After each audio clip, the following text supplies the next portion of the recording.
Toby is a tram engine. He has cow catchers and side plates and doesn't look like a steam engine at all. He takes freight cars from farms and villages to the main line and is cheerful to everyone he meets.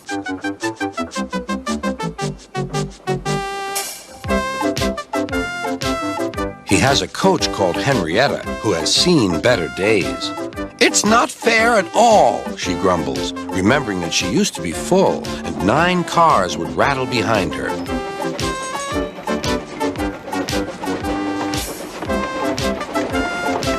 Now there are only 3 or 4, for the farms and factories send their goods mostly by truck. Toby is always careful.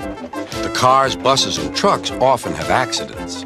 Toby hasn't had an accident for years, but the buses are crowded and Henrietta is empty.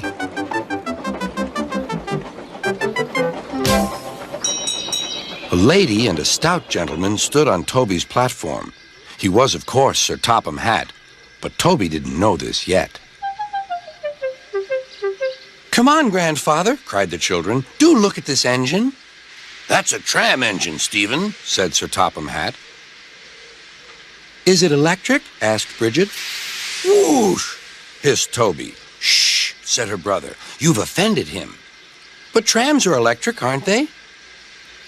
"They are mostly, but this is a steam tram." "May we go in it, grandfather, please?" "Stop," said Sir Topham Hatt to the conductor. They all scrambled into Henrietta. "Hip, hip, hooray!" chanted Henrietta. But Toby didn't sing. "Electric indeed, electric indeed," he snorted. He was proud of being a steam train. "What is your name?" asked Sir Topham Hatt. "Toby, sir." "Thank you, Toby, for a very nice ride." "Thank you, sir," said Toby. He felt better now. This gentleman, he thought, is a gentleman who knows how to speak to engines. The children came every day for 2 weeks. Sometimes they rode with the conductor, sometimes in empty cars. On the last day of all, the driver invited them into his cab. All were sorry when they had to go away. And Sir Topham Hatt and his family thanked everyone. "Come again soon," replied Toby. We will," called the children.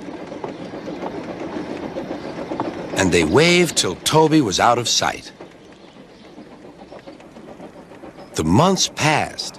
Toby had few cars and fewer passengers.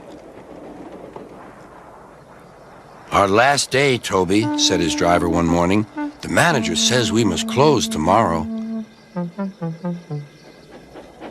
That day, everyone wanted the chance of a last ride. The passengers joked and sang, but Toby and his driver wished they wouldn't.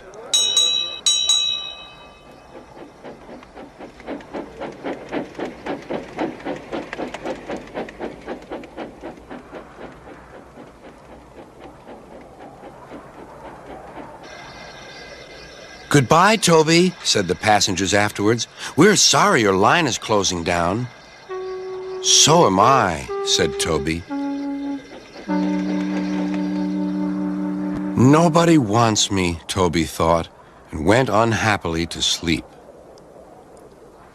Next morning, the shed was flung open, and old Toby woke with a start to see his driver waving a piece of paper at him.